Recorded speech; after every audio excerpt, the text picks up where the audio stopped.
one thing can get by you and it's okay. This is We Have Concerns. Hi, Jeff Cannata. Hi, Anthony Carboni. Hello, concerned citizens. Anthony, we got to deal with this global warming. We Do? Us? Everybody. It turns out... The climate change? It's on us? It turns out it's a problem for, you know what? Everybody. Wait. Turns out Jeff, the climate is all over the planet. Jeff. Yeah. I own a metal straw. You're doing your part. I'm not going to take Jeff, that away from you. I You own are a metal doing straw, Jeffrey. your part. Yeah, no, I appreciate that. Jeffrey, I own a collapsible shopping bag that half the time I remember to bring with me. Jeffrey. You are a hero because not all of them wear capes. But it turns out that a lot of the problem, we've talked about this before, a lot of the problem isn't coming from the humans. Now, disagree. Granted, a lot is coming from the humans, and I'm going to say 90% of the problem is coming from the humans. Well, when you get to the root of the problem, it's the humans. But a lot of the actual problem with the greenhouse gas layer is coming from cows. I'm going to put this blame squarely on cows right now. Oh, now, yeah, absolutely. Granted. Fucking idiots, all of them. Humans bred the cows, you know. Would there be this many cows? No, if Probably they weren't so not. delicious, no. Yeah. Would we be overfeeding and under-exercising them and causing them to be more flatulent and unhealthy? Probably not. I mean, hard to say. It's their fault for being so delicious. But can I? And also stupid. Can I tell you something? So dumb. Listen, you know me. I read all the studies about animals. I love a good study about animal brains. Yeah, you love being around smart animals. I love a smart animal, and most animals are smarter than we think. I've read a lot of studies that say that cows are more intelligent than any animal we've domesticated. And let me tell you something. As somebody who's been face to face with a cow, bullshit. It's bullshit. Well, not only that, but they're mean, and I cannot prove it, but I think they're thieves. To you specifically? What have they stolen? Your heart? No, definitely not my heart. Maybe you're not picking up on the tone that I'm laying down. Do not like a cow. But it sounds... I would perhaps mistaking your tone for jilted. I think can I tell you what I think? I think they tip themselves and then play victim. Oh, I don't know. Well, I think they're vilifying. I think they're vilifying the youths. The youths, really? Yeah. If there's anything we know about the youths, it's that they are always innocent. Let me tell you something. As somebody who was a bored teenager in a mid-sized town himself growing up, I was a fucking angel. Did you have? I was a ding-dang I've never tipped angel. a cow. Have you tipped a cow? So cow tipping is mostly something that was. Now I do have a lot of family in Ohio, so I do know the stories of cow tipping. I can talk a lot.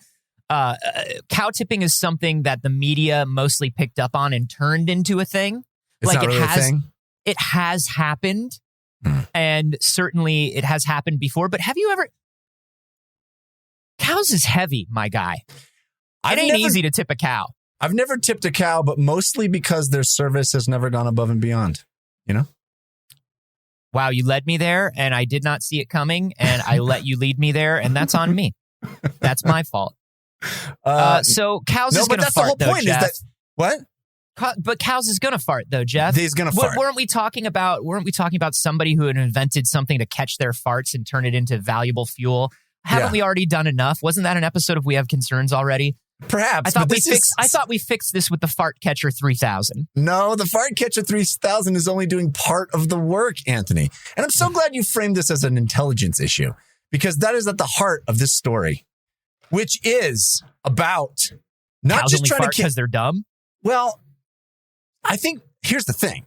You again, you're a pro, and you've nailed the very heart of this issue, the very central theme of this problem, which is people think the whole problem is the farts, right? And hey, farts is not an issue. It is an issue. And Farts the Fart Catcher 3000 hopefully will be working soon. As the T-shirt that I got for you on your birthday from Spencer's Gifts says, Hey, farts ain't nothing. And I wear it with pride every Thanksgiving. No, the farts is only a small part of the problem of the cows. The cows also create ammonia from their urine and puke. And then they mix it with bleach and cause all of the farmers to pass out. And then they steal from them. And I'm right. Yeah. They pretend to be tipped over, but it's just because they've caused an Ocean's 11 style heist from the farmers. Yeah. The bank robber sneaks out with the hostages. Yeah. We've all seen this. You've all seen the George Clooney and Brad Pitt cow heist movie. We've all seen the Bill Murray, Bobcat Goldthwait, Julie Brown movie Quick Change. We've all seen it. It's a movie that's in all of our minds all the time. All the time. Not just me. No, so there's ammonia in their other bodily excretions. Yes, in their urine and poop. And ammonia isn't a greenhouse gas. No. But it is converted into nitrous oxide by microbes in the soil that they pee and poop on. And then used by club kids to get high.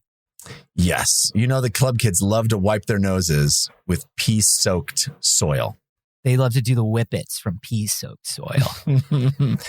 Well, because this is a problem, because this is an issue, this causing the greenhouse gases, the numerous cows all around the world. What is there's like 6 billion cows in the world or something insane? That's too many. Where did I just pulled that out of my butt. Actually, it makes sense. It makes sense because there would have to be more than people because we're basically just grinding them down and eating 30 bazillion of them a day. Oh, sorry. I did exaggerate. 1 billion cows on Earth, more than 1 billion cows on Earth. Okay. It's a lot of cows. That's one to every what? One for every 7 people on the planet? Something like that. That's a lot. And they're all peeing on the ground. The soil, the interaction with the microbes in the soil turns it into nitrous oxide, and this is causing a problem. Greenhouse gases are created. Mm-hmm. So cows are something like 10% of all greenhouse gas. Yes, this is absolutely true. It's a major problem. It's a major issue. I personally have not eaten beef in 15 years. And that is a big part of why it's which is wild because this dude used to be the king of the little sliders. I know. I was. It's true. You were the king of you were a burger loving dude. Well, you know why I stopped eating beef originally was to prove to myself I could do it. Because I thought it was the most difficult thing I could imagine. I loved it so much. I was like, what's the hardest thing that I could do? To have your life. I know, right? This guy is moving into houses with secret movie theaters. Yeah. He's like, ooh, maybe, can you imagine not eating a delicious Kobe beef burger? Oh my God. Yeah. But no, I understand. Like, as somebody who used to be vegetarian, I would come up against this all the time where people are like, no meat or even no red meat. They'd be like, what do you even eat? I couldn't do it. How do you live? And it's like, my dude, it's easy. There are a lot of things you don't eat every day. Right. Yeah. It turns out I have actually, now the idea of beef is repulsive to me. I find it very difficult to even contemplate eating beef. But anyway, this isn't about me. This is about the fact. But I was going to say, meanwhile, I've flipped the other way and I will occasionally eat red meat now, but it's very occasionally. Yeah. It doesn't stop the fact that the cows are pretty bad for the planet. In the numbers that we have to have them on this planet to feed all the people that want to eat them. Listen, agribusiness is rough. It's gross. And we all know that. And that's why things like Meatless Mondays and things like that have become such a big deal and such a big movement. But yeah, obviously cows are responsible for 10% of global greenhouse gas. And that's because we're responsible for the cows. So enter researchers in Germany who have decided to address this issue head on and are going to figure out a way to reduce the amount of greenhouse gases that are created from this chemical reaction that's happening because cows are peeing everywhere. And what they've decided to try to do, this is the Farm Animal Biology Lab Research Institute in Germany. They decided to attempt to potty train cows. like you would a dog, like to make them pee in a very specific area in a latrine, or what they call a moo-loo. A little porta potty for cows. Little moo-loo. So when they go to Coachella. Yeah. That one was for you. That was a nice one. That one was for you. Who plays at Coachella? Not Morrissey, I'll tell you that much. Morrissey? Not Morrissey. Because meat is murder. Yeah, it's true. He only plays vegan festivals. And also festivals that don't allow immigrants. Hey, don't listen to Morrissey anymore. Such a bummer. Yeah, I liked Morrissey so much. I put him on the pile with fucking Ender's Game and Woody Allen movies and shit. It's just like, okay, I guess. It's a big pile. That pile is getting Harry real Potter. Big. Yeah, it's just like huge. Everything, all the things I cared about. Bill Cosby comedy albums. All the joy in life is gone. Anyway, they're trying to train these cows to use designated areas. I'm picturing a porta potty, but I would imagine it's much more like an area with like a drain sort of hole in the ground. That's right. It has artificial turf and a drain in the ground. It is to remove this chemical reaction. So if they don't pee on soil, no microbes in the soil are going to convert the ammonia into nitrous oxide. This is like the little patches of grass that people like that apartment complexes put in for people with little dogs. Right. Yeah, almost exactly the same. Just a little bit bigger, right? Because bigger animals. Now, you have already stated on this here episode your opinion of the intelligence of a cow. And this is an opinion that is shared by a lot of people. People think cows is too dumb to learn where to pee. Nah, cows is smarter. Bits aside, cows is smart. This is the prevailing wisdom. Was the reason nobody attempted to do this before is because people just thought bovine intelligence could not handle being told where to poop or pee. Farmers historically would have loved that. Keep the feces and urine in one spot. Yeah, but that's more usable. That's more usable land. That's less destroyed soil. That's I mean, it's so much. It's a great use of resources. This animal psychologist by the name of Jan Lengbeen said it's usually assumed that cattle are not capable of controlling defecation or urination. You ever get the Jan Lengbeen salad at IKEA? It's delicious. The IKEA food court is better than you would think. It is. You get the meatballs and a Jan Lengbeen. It's great. Anyway, but he said in their press release, they said, turns out cattle, like many other animals or farm animals, are quite clever and can learn a lot. Let's teach them how to use a toilet. So here's what they did. Okay. I want to say before you go into the process of it, I want to say that if people have been listening to this show for a while, we've had not just multiple episodes on animal intelligence, but episodes about alien intelligence too. And the idea of we look for intelligence in a way that matches human intelligence. That's how we measure intelligence in animals. And something that animal behaviorists have said to us, something that people who are looking for extraterrestrial life have said to us many, many times over is just because a living thing doesn't act like you or doesn't understand your social cues or doesn't respond to your social cues doesn't mean it isn't intelligence. It isn't intelligent. You just have to talk louder at it. Yell at it. If you talk louder and slower and move your hands real big, sometimes they'll understand you more. But no, it's a thing like we think dogs are more intelligent than a cow or a sheep because a dog has been domesticated and trained to respond to our vocal cues, to look for our emotional cues. We've done that to dogs. Certain animals will not allow themselves to be domesticated. A cow looks big and dumb and slow because a cow is a very large animal that is trying to conserve its energy. A cow doesn't want to move around. Right. A cow doesn't want to listen. A cow doesn't want to hear about your fucking day. A dog will be wrapped. A cow is like, man, I don't care. That doesn't mean the cow isn't smart. I would say that means the cow is smart because it doesn't suffer small talk. Yeah. You know what I mean? Yeah. That's all I'm saying. Even though it is very smart. soothing. It's very soothing when you're milking a cow to just unload your troubles. You know, saddle up to a milking cow and just tell it your day. Well, I mean, once you're there, there's a cow hates more than that, though. But I mean, there's a level of intimacy that makes you feel like you can talk to the milking cow. Yeah. You know, because once you're milking the cow, it's like, what's off the table? Yeah, I got one hand on your. I got one hand on your teats. You know what I'm saying? Mm-hmm. That's the other T-shirt I got you from Spencer's Gifts. Spencer's. It always has the right things to say.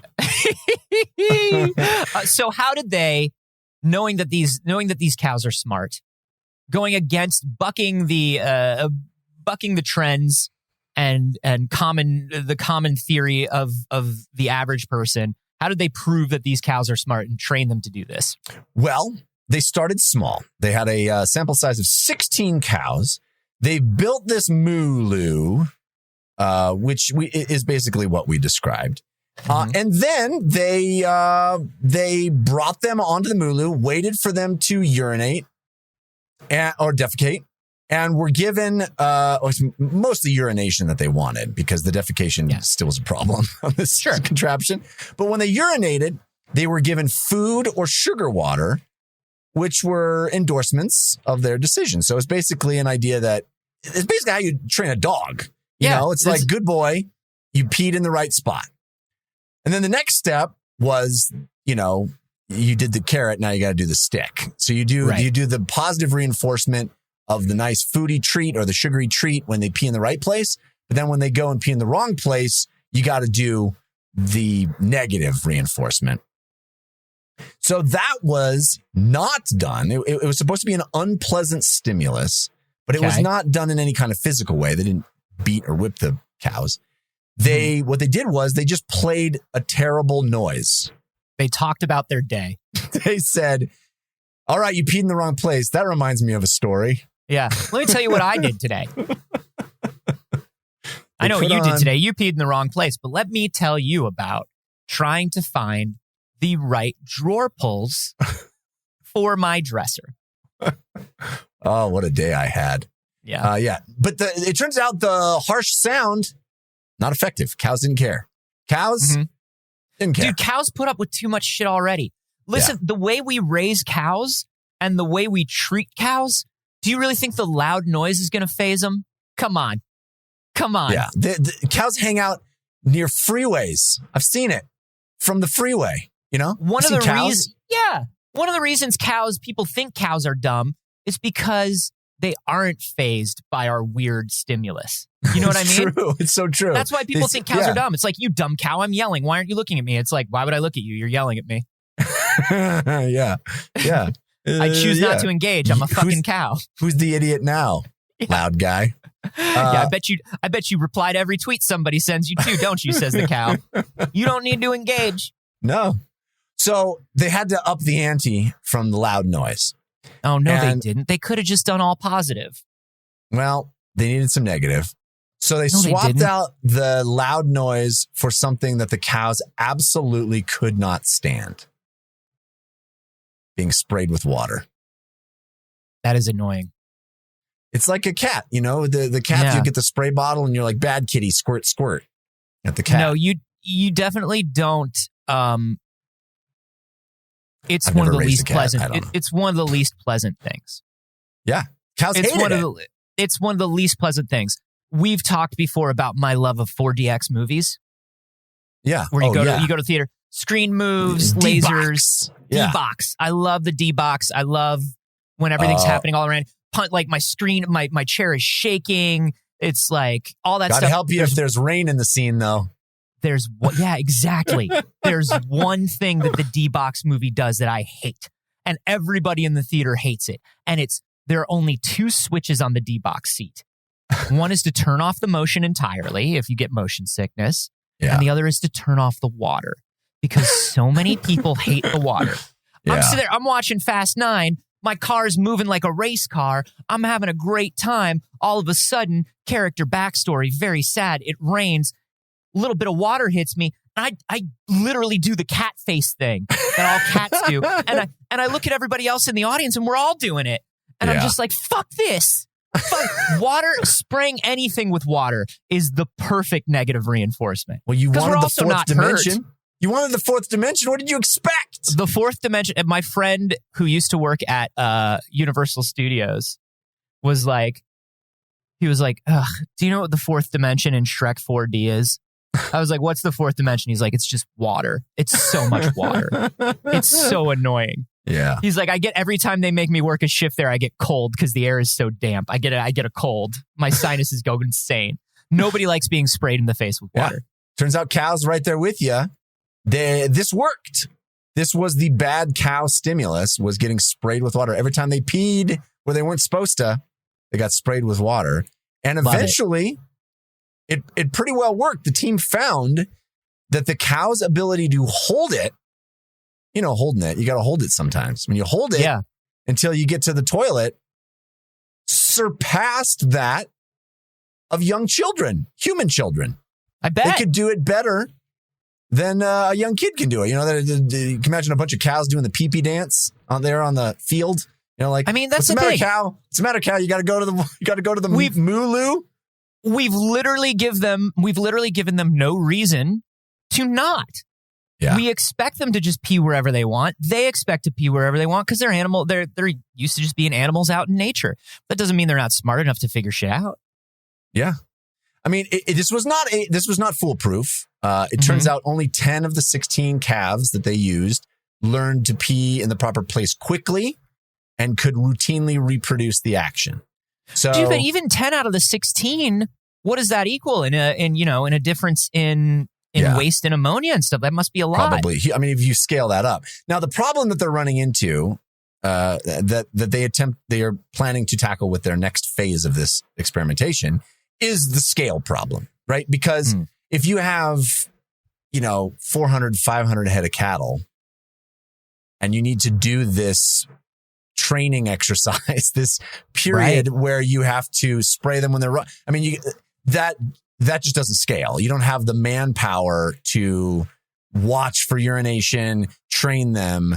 So these researchers are attempting to kind of figure out that piece next of how they can sort of streamline this, not to use a pun, but streamline this process into something that large agricultural farming can put into place. Yeah. I mean, agricultural farming is redundant. It's easy. Yeah. Agricultural farming. Well, no, because I've been farming a lot of upgrade materials in Genshin Impact. So it's important for us to, what I mean? Yeah, we got to stipulate what kind of farming. We're not talking about level ascension materials. We're talking about or gold farming. Yeah, thank you. I appreciate that. Thank you for salvaging my dumb phrase. But I think you were going for agricultural business, as I think what you were doing. Agribusiness, yes. Agribusiness. But I think, this seems like, having trained animals before, this seems like something that would be time consuming. It seems like something that would be resource intensive. It seems like something, like you're saying, for 16 cows, it sounds like you could maybe have like one or two people hanging out, like given the rewards, watching over the cows per shift. But once you get up to like 5 hundo, then we're talking kind of unmanageable, or at least with this methodology. So they're trying to figure out how they can, automate it in a certain sense. And I think would be kind of interesting. This was about, does it work? Is it possible? Now that it's possible, like they can automate the process. But I will say this, Jeff. This is a good thing. I love this. Like we said, 10% of all greenhouse gases is a huge amount. Right. But what if we stopped allowing oil companies to set ships on fire in the ocean and set literal ocean on fire for a week at a time? Would that save more greenhouse gases than teaching 400 cows to pee in a specific place? This is just me off the dome. This is what I'm talking about. Here's the problem with that. With that, unfortunately. It turns out it is easier to teach a big, dumb animal where to pee than it is to teach oil executives to do something even remotely morally significant. Or to teach our government representatives to stop taking money from the oil executives. Yeah. And then just doing whatever they want. See, on one hand, you've got big, dumb, gluttonous animals just shitting and farting everywhere. And on the other hand, you've got cows. Yeah, he'll be here all week. It's a 2-drink minimum, baby. Tip your servers. But this is the thing. And I'm not saying this to be dismissive, or I'm not saying this to say, what does it matter what we do when we can point to the big thing? Because everything helps. And I think that's what it is. Agribusiness is not a small thing. Well, agribusiness is not the same as telling us to carry our own bag to the grocery store. We have to be realistic about what farming and food has turned into. Yeah. And you make a good point. And we do want to prioritize the things that make the biggest impact, but also it's not a zero-sum game, right? No. This isn't these researchers working on this because nobody is working on the other stuff. It can all happen in parallel. And it can, And even though this is, dealing mostly with urination, it doesn't cover defecation. It doesn't cover burps and farts, which also create methane, which also are a very potent greenhouse gas. All of these little things. You got the Fart Capture 3000. There's talk of other scientists working on feeding cows seaweed, which makes them burp and fart less. It's all of these different methods are being tested and tried. And it can all be happening in tandem, and it could all make a little bit of an impact and all push us toward, surviving on the planet a little longer. Yeah, I do think that's important. I do think it's important that all of this stuff keeps being worked on. The other thing about it is this is the industry that will allow us to work on it, right? Yeah, and because unlike the oil industry or the fossil fuel industry, which we have allowed to have a certain amount of control over our government, we have flipped the agriculture industry to where our government has a lot of control over farmers. Right. Even big agribusiness stuff. I mean, people, your big companies like Tyson and things like that are still affecting legislation, but when it comes to small and mid-sized farms, the government really can and does sort of come in and just make a lot of rules that they have to follow. And at least one of those rules could be something good, as opposed to we won't pay you unless all you grow is soy and corn, and then we're going to devalue soy and corn, and then we're going to pay you less. At least this is kind of hey, maybe there's a way we can give you an incentive to do this with smaller farms. I don't know. Yeah. It's a little dystopian. There are obviously more things that need to happen up at the top, but I do love that this is happening. And of course, we all have our metal straws, so it's going to be fine. Yeah, get the metal straw, and then yada yada yada. We're okay. Mm-hmm. We're okay. And I like kind of what this says too, on a different level, about animal intelligence, which, as you've mentioned, is a recurring theme on this podcast. We keep learning that all the stuff that people assumed animals can't do, well, they can. And imagine I think that teaches us something about the planet as well. Imagine learning that in 100 million different ways, the cow is just as smart and has just as much emotional intelligence as your dog. And then just continuing to eat the same amount of fucking and continuing to be cool with giant agribusiness farms where the cows are raised in stalls where they can barely move and shit like that. It's funny that our takeaway is oh, cool, we can train the cows and cut down on the waste from the cows. And it's not oh no, cow is dog. It is so true. It's wow, these things are smart enough that we can teach them to make it so much easier for us to slaughter them by the millions. This one loves it when I put on classical music and it's trying to paint. It's going to be delicious. That's really going to make it easier for us to slaughter it. Oh, it's great. Oh, God. I don't know. Listen, everybody do as much as you feel like you can. And hey, take what Jeff did, think about your comfortability needle, and see if you can move it a little bit. Yeah. Get yourself a metal straw. Challenge your preconceived notions. Get the metal straw. We're all going to save the planet. They say to think globally, you must act locally, Jeff. Oh, yes, I've heard that. And I think the most charitable thing you can do on a local level for the good of society is head to patreon.com/wehaveconcerns. Oh, I'm agreeing with you there. It's a small step for man, but a giant leap for Anthony and Jeff. You know what I'm saying? That's right. That's two men. Think about that. You get your paycheck, and that's just for you. That's for one person. Yeah. You give us a little money from that paycheck. That's two people. Wow. It's exponential. It's exponential. Think about that. Yeah. Think you about want that. your paycheck to grow exponentially. Give some of it to us. Now, I have to legally stipulate that we should not, cannot, and do not actually say that.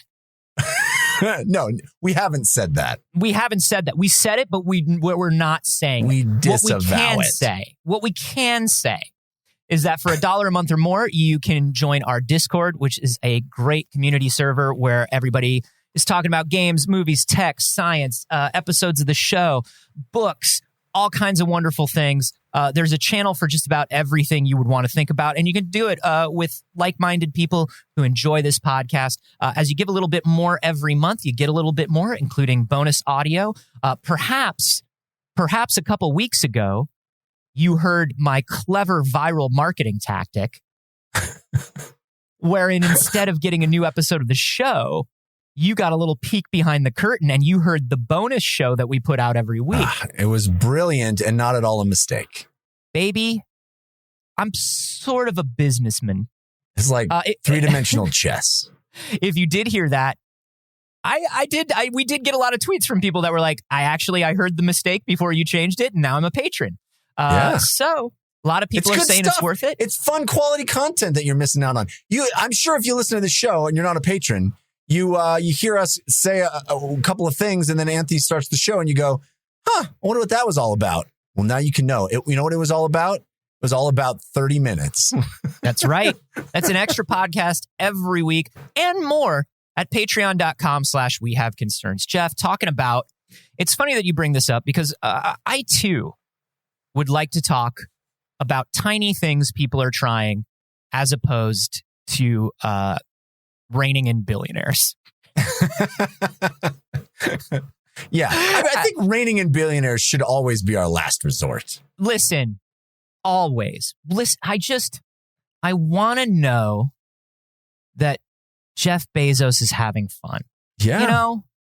I want to know he earned it. Yeah. I want to know that, like Elon Musk is just having a good time. Rick and Morty, baby. Yeah. They worked harder than everyone else and are reaping the benefits of having worked harder than everyone else. And listen, if you were to take away some of that money, they would still have more money than most small countries. And that's not fair. That's because not fair. They got used to living a lifestyle that a medium-sized country lives. Okay? So shut the fuck up. Leave them alone. Let's start with these small things that we can all do, little sacrifices for ourselves so that these billionaires don't have to sacrifice anything. Could we stop talking about the iceberg and please finish arranging these deck chairs for the love of God? They are not aesthetically pleasing. They're not going to arrange themselves. So here's something that everybody knows. Every child sort of learns this, and it's one of the first actual kind of scientific method experimentation things that we all learn practically in our lives. Wear black shirt on hot day. Oh, mistake. Wear white shirt on hot day, a little better. Yeah, that's right. Yeah, right. That's something that we all learn as kids. Black shirt absorbs the sunshine, heats me up. I look cool, but I'm hot. I'm sweaty. Yeah. I look cool. I look thin. I look like maybe I don't care, and I'm a little bit of a bad boy. A little disaffected. I get it. But I'm also very sweaty, and it's hard to be sweaty and disaffected. Is something that I learned. It's so true. You know why? Because you're affected by the sweat. Yeah, it's hard to be like, you can try to look as cool and goth as you want, but when you're going like and like wiping the sweat off your face. Story of my it's life hard right to, there. you know, you can lean against that wall as hard as you want, but like, and also if it's a brick wall, maybe don't lean against it as hard as you want because it's a little warm too. But no, we learned playing in the grass on a hot day feels cooler than playing like, you know, soccer or hockey in the street on a hot day or skating in the street. Yeah. The blacktop. Yeah. And you know, so this is something everybody knows. We know that the white spectrum reflects the most amount of light, about 90% of visible light. And we know that black absorbs about 90% of visible light. Are you going to tell us that we need to give Earth a white t-shirt? Yes. We gave Earth a white t-shirt. It was called the Polar Ice Caps, and we fucked it. Oh. Earth's white t-shirt is shrinking in the hot cycle. Oh, dude. Well done. Thank you. Listen, I've been doing this for a long time, and also I remembered to take my pills and eat before the show today. Wow. So I'm on fire, just like the Earth. So thinking about this, is there something we can do? And we've talked about before how a lot of city planners and things like that are like, well, can we install green roofs onto buildings? Can we paint more buildings white? Can we, instead of using blacktop, you know, which is a little cheaper and a little more durable, can we go back to more old school types of asphalt? Yeah. You know, which do reflect more light. What can we do? Well, something came out of Purdue University this week, and it's going to be a little special to people who've been listening for a while. Oh. This is right up our alley. Jeff, researchers at Purdue University have created the whitest paint in the world. Oh, take that, Vanta Black. We've had the white, we've had the blackest black. We've had the pinkest pink. We did do the pinkest pink story, yeah. I have 2 tubes of the blackest black. I have black 3.0, 2 tubes of that paint. You'll never find them. I can't. They're lost. They're lost. Yeah. Set them down on something dark, gone. Just gone. I had to keep them under a floodlight just to make sure I could see them. And the light bulb burnt out and they're gone. But this is the whitest paint in the world. Why did they create it? Well, they want to curb global warming. Oh, interesting. So the whiter the paint, the more of the sunlight is reflected back. Is that the idea? Well, that was initially what I thought too, right? So, because we're talking about reflecting, this paint reflects 98.1% of solar radiation while also emitting infrared heat. Okay. So it absorbs less heat from the sun than it emits.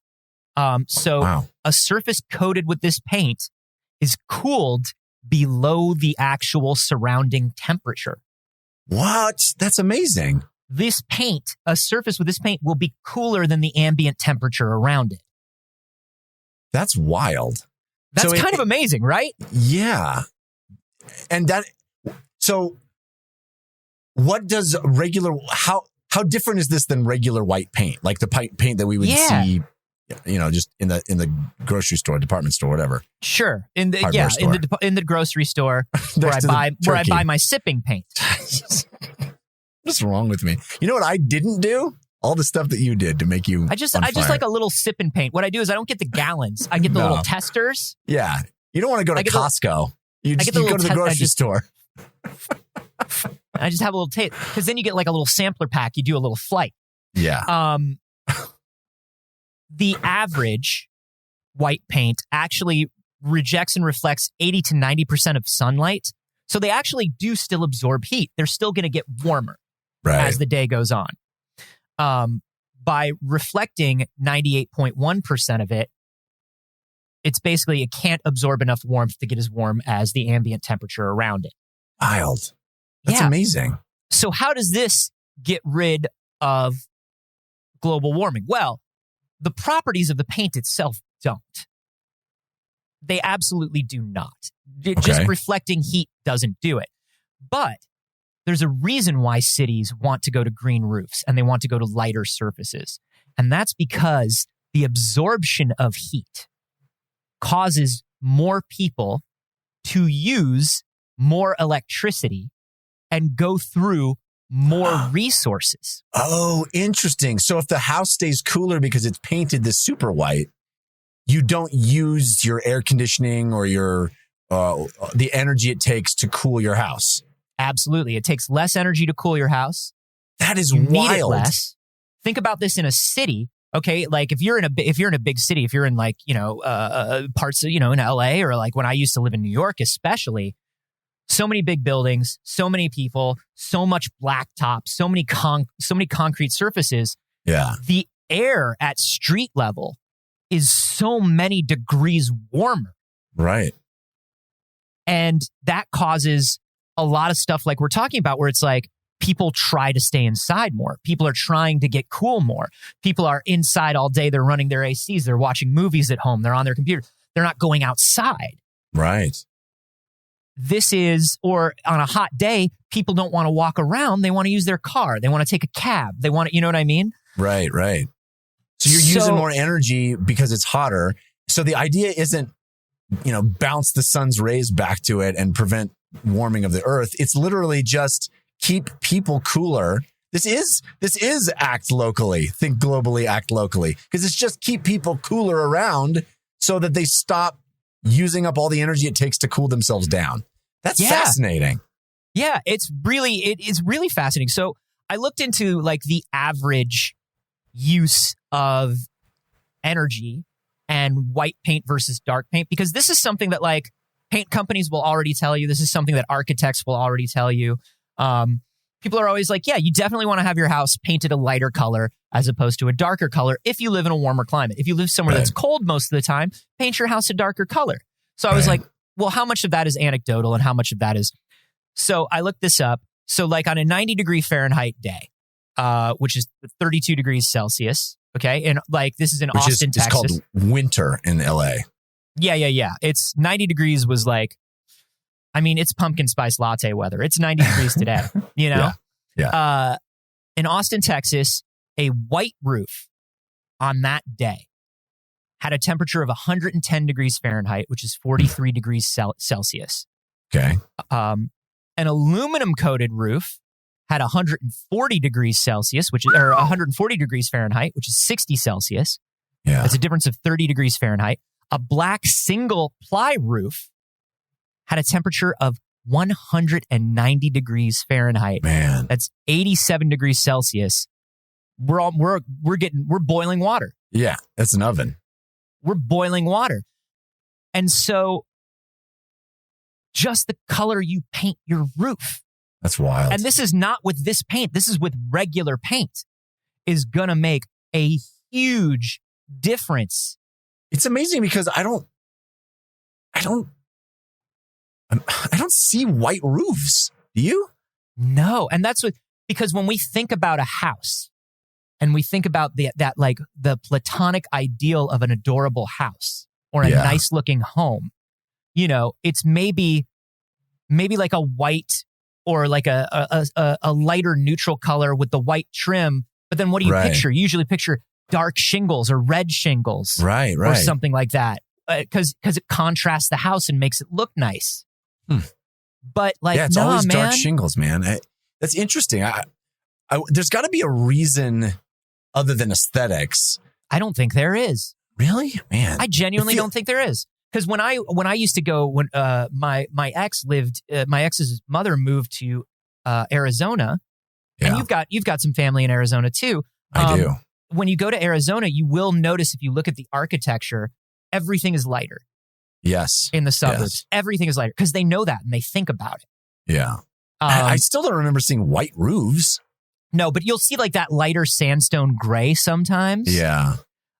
Which definitely helps. But like imagine, especially in LA where we have so many of the what's called the Spanish style housing, or the bungalow style housing where it has a flat roof. Right. Paint that sucker white. But when you go up on those roofs, so often they've got the sort of roof tar and like the gravel. The gravel, and it's dark. Yeah. Put the white. But if you go up, like a lot of hotels already know this. If you go up to the rooftop of a hotel and they have like a rooftop garden, like you look at like, or a rooftop bar and you look at the areas of the roof that you're not allowed in, 9 times out of 10, it's white gravel. White. Yeah, that's true. Because they know that. Like on an industrial level, they understand that. And then you think about this paint applied to those roofs, which are going up. So on a 90-degree day, they go up to 110 degrees.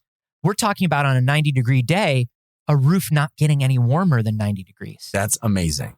Can I get me some of this paint? Where do I get this paint? I want to paint my house. So, paint my roof. The thing about this paint, it ain't out yet. Typical. It has made it to the Guinness Book of World Records because that's important. Yeah, well, that's what you want to do first. Your priorities. Yeah, if you're going to save the planet, the first thing you need to do, get credit for it. First thing you do, get the paper published. Second thing you do, paper published. Get Guinness out there. Yeah. Get a picture of yourself in that book next to the guy with the super long, weird, curly fingernails. Yes. Yeah, you want to be next to those two twins on the mopeds. You want to be with the fingernail guy. Has anybody set a world record since 1914? I have no idea. You're often hearing about it, but I only pictured those two things. So, sorry, Guinness, get some better records. So the paint isn't out yet, but they want to release it. You know, obviously there are things that they're going to have to do. I don't know if there's an issue with economics yet. Well, do they say how they have created this whitest white? Like what procedure is it? They have to add, So this is why liquid silver or something insanely expensive. Yeah, it's a child's tears. And there are ethical issues around that. Yeah. So they're working with the stem cell research lab at Purdue University to just grow children's eyes. Oh, that'll be good. Nothing ethical about that. Yeah. Could they be children's tears of joy? I'm going to tell you this. It's a reverse Monsters, Inc. situation. Oh. Where actually the tears of sadness have a higher concentration of power. And they call it that in the paper. They say, unfortunately, it's a reverse Monsters, Inc.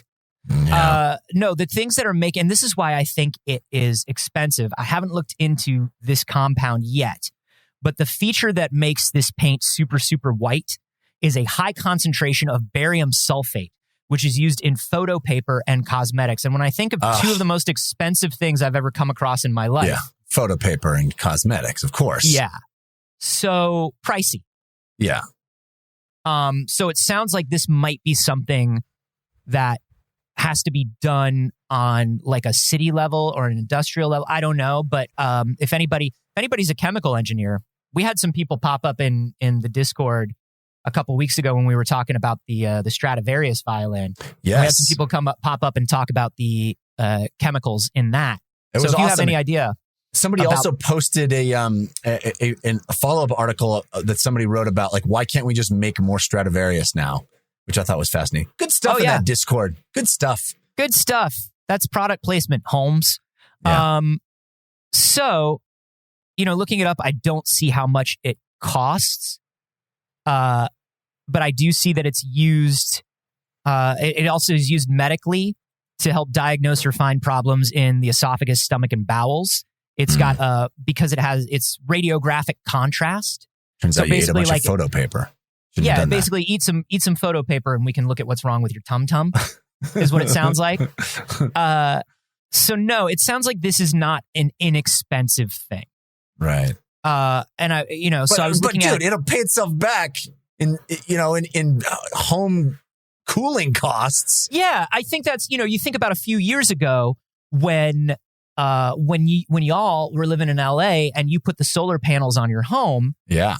You got a tax break because it was like, we know that this is going to help. Right. So if you use this, we will give you this. So it might be something where like businesses use it because they can afford the outlay first. Right. And they can recoup those costs over time and they have the initial funding. Or it could be something where the government says, if you use this sort of paint, we can reimburse you X amount. Or they use it in schools. They use it in government buildings, municipal buildings. I mean, it's just the kind of thing though were they going to be able to see my house from space because it's white? They already can, baby. They know everything you're doing all the time. I'm not worried about that. I'm just worried about like, is it going to be so white that it's like, whoa, whose house is that? You know? Yeah, like shining a laser pointer at airplanes. Yeah, exactly. It's like it's just the whitest dot ever down there. I don't know. I don't know. It is really reflective. They do say that, but they don't say that it is. I mean, he's holding it up to a camera. The head researcher is holding it up to a camera here in daylight, and he's exposed evenly. The paper is exposed evenly. It's not like shining. It's not like it's not like a reflector. Right. You know what I mean? So it's not even bouncing light back like a white reflector would on set. Yeah. So it's bright and it is reflective and it's more reflective than paint, but it's not crazy reflective. And the other reason why this is great is like when we talk about things like lighter asphalts, all asphalt is a problem. Yeah.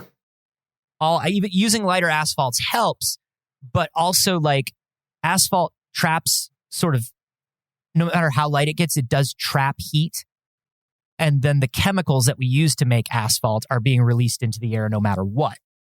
So lighter asphalt's better. Never have children on asphalt, so that's no problem. Yeah, no. Nobody's ever walking around on asphalt here in our modern times. So, so like the asphalt thing is good, but this paint could potentially be even better. And of course, one of the easier answers here is just more green areas in cities along sidewalks. Yeah. Just a few more trees every block would be super helpful. More trees equals better. I'm into this paint though, man. I want this come to market, and I want to see if it's viable because it feels like magic sauce. You know, it's very expensive to cool a house, and so expensive, very inefficient to constantly have your air conditioning kicking on and kicking off over the course of a summer, and to be able to keep the temperature below the. It's just wild that a paint could do that. Could keep the temperature below the ambient temperature in the air. That's just amazing. Chemical engineering and materials engineering, man. So cool. It's alchemy. It is literal alchemy. It's the closest thing we have. I'm into it. I want this. I want this to happen. Me too. And I do love, you know, as much as we're sort of goofing here, both of these stories, I do love. Hey, what's a simple thing we didn't think of? Right. Yes. What do we have the power to change right now? Yeah. Get a whole bunch of little things, cobble them together. Mm-hmm. I used to love watching, I think I talked to you about this. I used to love watching the Eco Challenge back in the day. They did a new Eco Challenge and it was a little different. It was a little more game showy, but the Eco Challenge was all about people going to like Borneo and trying to survive. They had to travel like an insane distance and up over crazy obstacles, and they were canoeing and hiking and biking, all this crazy stuff. Wow. Anyway, there's like adventure racers that did this for a living, and they were the best of the best in the world at what they did. And one thing that always stuck with me when I watched the Eco Challenge is they would, in preparation for the Eco Challenge, they would go over all of the materials that they brought with them because they had to survive for like 17 days with nothing, right? And they're traveling and everything they have, they carry with them. So they would scour all of their clothes, all of the materials that they would bring, and they would just snip off every superfluous bit of fabric, material. Yeah. They would cut off the ends of shoelaces. They would remove zippers. They would take every little bit. Even my friends who just, you know, they're not adventure, eco, whatever, but even my friends who do like long-term hikes or multi-day hikes and things like that. It's always about that, right? It's always about how do I remove a couple ounces from my pack? How do I find one thing that does three things? Yeah. And they show them the end of this process in this episode that I always remember. The end of this process, the guy was like, why do you do that? And the person like held up in two hands all the little bits of shit, little detritus that they pulled off of stuff. And they're like, look how much stuff I took off. Like, this is like a pound of stuff. Yeah. I would be carrying this with me the whole time if I didn't take it off. And I kind of feel like that's the idea here is, at a certain point, a lot of little things add up to something. And would it be better to make billionaires stop being stupid and actually, move the needle in a big way? Yes. But in lieu of that, as we continue to try to put pressure and make that happen, we can cut the little bits off the ends of our shoelaces and try to make a bunch of little stuff weigh a little bit more. Yeah. Thanks for joining us this week. If you want to talk more about this kind of stuff, a great place to do it is in the Memento Mori channel in the Discord. That's our channel where we just we think about things like this. We think about getting a little bit healthier, getting a little bit smarter. What can we do to what are the little changes we can make? Not in a weird productivity guru fucking maximize 4-hour work week kind of fucking way, but just in a way of like, hey, support, being nice. Yes, yeah, have I been as mindful? What tiny changes can I make that are going to make my time on this earth a little more pleasant and a little more interesting for me? If you want to check that out, you can get a link to the Discord by joining our Patreon for just $1 a month or more. Patreon.com/wehaveconcerns. Hi, Jeff. Hi.